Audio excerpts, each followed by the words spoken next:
আজি আপোনালোকক এই ভিডিঅ'টিত স্বাগতম জনাইছোঁ। যিসকলে ডিব্ৰুগড় বিশ্ববিদ্যালয়ৰ অধীনত B.A BSc BCom পঢ়ি আছে তেওঁলোকৰ কাৰণে যিহেতু ডিব্ৰুগড় বিশ্ববিদ্যালয়ৰ ফালৰ পৰা ফৰ্ম ফিলআপৰ যি নটিফিকেশ্যন আছে সেইটো ইতিমধ্যে আহিছে আৰু আপোনালোকৰ সেই ফৰ্ম ফিলআপৰ নটিফিকেশ্যন আপোনালোকে কেনেকৈ কৰিব ফাৰ্ষ্ট থাৰ্ড আৰু ফিফথ সেমিষ্টাৰৰ ছাত্ৰ ছাত্ৰীসকলে তাৰ বিষয়ে আপোনালোকক জনাবলৈ চেষ্টা কৰিম। ক'ত কৰিব আপোনালোকে ফৰ্ম ফিলআপ, যিহেতু আপোনালোকে যিসকল থাৰ্ড ছেমত আছে ইতিমধ্যে আপোনালোকে গম পায় কেনেকৈ আপোনালোকে কৰিব লাগে। তথাপি আপোনালোকৰ যিখিনি প্ৰচেছ সেই প্ৰচেছখিনি দেখুৱাবলৈ আপোনালোকৰ লগত ইয়াত ডিছকাছ কৰিবৰ কাৰণে এই ভিডিঅ'টোত মই প্ৰস্তুত কৰিছোঁ। গতিকে আপোনালোক যদিহে মোৰ চেনেলটো নতুন তেনেহ'লে প্লিজ ছাবস্ক্ৰাইব কৰিব, শ্বেয়াৰ কৰিব ভিডিঅ'টো আৰু লগতে লাইক এটা কৰিবলৈ নাপাহৰিব। চ' ইয়াত আপোনালোকৰ লগত যিটো আপোনালোকক মই দেখুৱাম আপোনালোকক ষ্টেপ বাই ষ্টেপ যিখিনি প্ৰচেছ দেখুৱাম। আপোনালোকে প্ৰথমতে dibrugarh.ac.in যিটো ৱেবছাইট আছে অফিচিয়েল তাত আহিব লাগিব আৰু তাত অহাৰ পিছত স্ক্ৰল ডাউন কৰিব।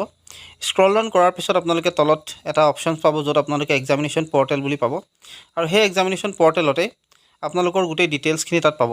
চ' ইয়াত আপোনালোকে দেখিছে তিনিটা অপশ্যন আপোনালোকে পাইছে, click here for registration, click here for exam form আৰু click here for grade sheet download. So' আপোনালোকৰ যিটো 2 number option click here for exam form, so' ইয়াত আপোনালোকে ক্লিক কৰিব আৰু কনফাৰ্ম কৰি দিব। ইয়াত আপোনালোকক ইতিমধ্যে উল্লেখ কৰিছে যে notification for HS form fill-up of students of various programs under new CBCS into the online examination management system OEMS. If your optional subject select minimum is showing 0 and the subject mostly practical papers does not belong to you, then do not click the check box. And I confirm কৰিম আৰু confirm কৰি exam form login click কৰিম। Click কৰাৰ পিছত ইয়াত academic year select কৰিব দিছে 23-24 দিব আৰু দিয়াৰ পিছত আপোনালোকে তলত এক্সামটোত যদি ক্লিক কৰে দেখিব আপোনালোকে first sem BCom exam, third sem BCom, fifth sem BCom, first sem BA, fifth sem BA আৰু third sem BA, first sem BSc, third sem BSc আৰু ফিফথ ছেম BSc। চ' আপোনালোকে যিহৰে হয় আপোনালোকে ইয়াত ক্লিক কৰি দিব। চ' যদি ইয়াত ফাৰ্ষ্ট ছেম মই BA ক্লিক কৰোঁ, ক্লিক কৰাৰ লগে লগে আপোনালোকৰ ইয়াত এতিয়া দুটা অপশ্যন আহিছে, এটা হৈছে মোবাইল নাম্বাৰ আৰু এটা হৈছে পাছৱৰ্ড।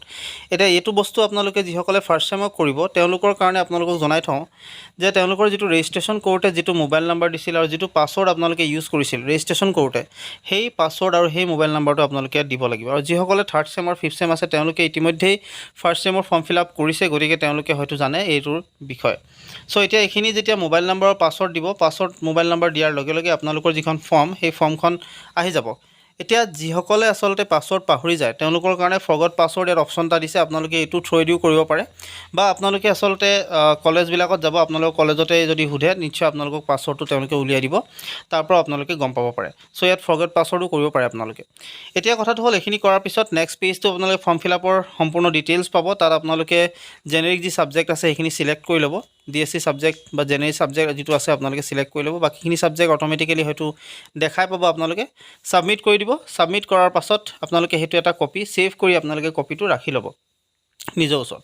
তাৰপিছত আপোনালোকে যিটো পে'মেণ্ট হ'ব সেই পে'মেণ্টটো কলেজবিলাকত নটিফিকেশ্যন আহিব, সেই পে'মেণ্টটো আপোনালোকে কলেজত জমা দিব। কলেজত জমা দিয়াৰ পিছত আপোনালোকে কলেজত সেই ফৰ্মখনো লৈ যাব লগত, আৰু লগতে আপোনালোকৰ ফৰ্মখন অৰ্থাৎ আপোনালোকে যিটো ফিল আপ কৰিছিলে তাৰ যিটো কপি সেইটো লৈ যাব, আৰু লগতে যিটো পে'মেণ্ট সেই পে'মেণ্টটো লৈ যাব আৰু পে'মেণ্টটো লৈ গৈ জমা দি দিব। জমা দিয়াৰ পিছত তেওঁলোকে আপোনালোকৰ যিটো এক্সামিনেশ্যন গোটেই প্ৰচেছ তেওঁলোকে এপ্ৰুভ কৰিব, আৰু এপ্ৰুভ কৰাৰ পিছত আপোনালোকৰ যিটো পেজ আপোনালোকে য'ত আচলতে ফৰ্ম ফিল আপ কৰিছিলে সেই পেজটোতে আচলতে আপোনালোকৰ যিটো ছাবমিট পূৰা সম্পূৰ্ণ ছাবমিট হৈ যাব, আৰু ছাবমিট হোৱাৰ পিছত আপোনালোকে তাৰ পৰা এটা একনলেজমেণ্ট শ্লিপো পাব পাৰে বা গোটেই আপোনালোকৰ যিটো পেজ ফিল আপ কৰিছিলে সেইটো আপোনালোকে ল'ব পাৰে। চ' এনেকৈ আপোনালোকে কৰিব। আৰু এতিয়া ফিজটো কিমান হ'ব পাৰে সেইটোৰ ওপৰত আপোনালোকে হয়তো সুধিব। আপোনালোকৰ কলেজবিলাকত ফিজৰ আচলতে সম্পূৰ্ণ ডিটেইলছ দিয়া থাকে, আপোনালোকে তাৰ পৰা চাই ল'ব ফিজ কিমান, কি কথা কি বতৰা গোটেইখিনি তাতে আপোনালোকে দেখিবলৈ পাব, আৰু তাৰ মতে আপোনালোকে ফিজ আগবঢ়াব পাৰিব। চ' এইখিনি আছিল আজিৰ বিষয়ে আপোনালোকক। আশা কৰিলোঁ আপোনালোকে ভিডিঅ'টো ভাল পালে। যদি ভাল পালে তেনেহ'লে প্লিজ লাইক, শ্বেয়াৰ আৰু ছাবস্ক্ৰাইব কৰিব, লগতে কাষত থকা যিটো বেল আইকন সেইটো প্ৰেছ কৰি ৰাখিব। আজিলৈ ইমানেই, ধন্যবাদ।